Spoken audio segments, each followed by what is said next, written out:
Antibiotics then can be your first line of defense when you get sick. And today I'm sharing cutting-edge natural antibiotics from your local health food store to help heal you. Joining me is natural medicine expert Pina LaGiudice. Pina, welcome to the show. Thank you so much. You brought natural antibiotic remedies. Talk to me about why these are so special. Why do you prefer these?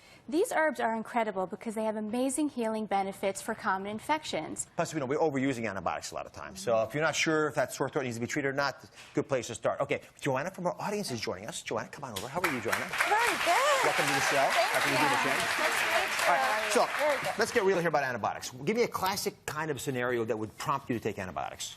Well, I'm very prone to sinus infections or colds ever since I moved here. So if it gets very bad, then I would go to the doctor and he would prescribe some kind of antibiotics. So how many times a year do you take antibiotics, you think? Not often, maybe once or twice a year. Okay, so I bet we can even dent that number down if we want to. So That would be Dr. great. Take it away. I want you to write down what we're talking about today.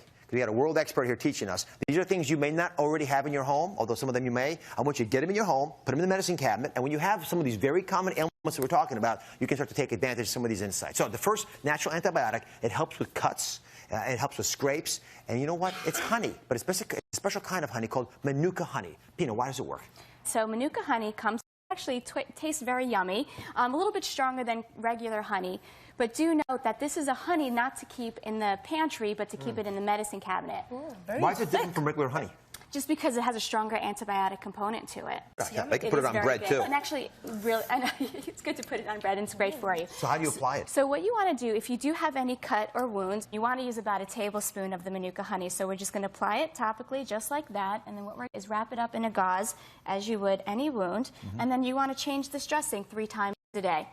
You apply it 3 times? 3 times a day. And then the amazing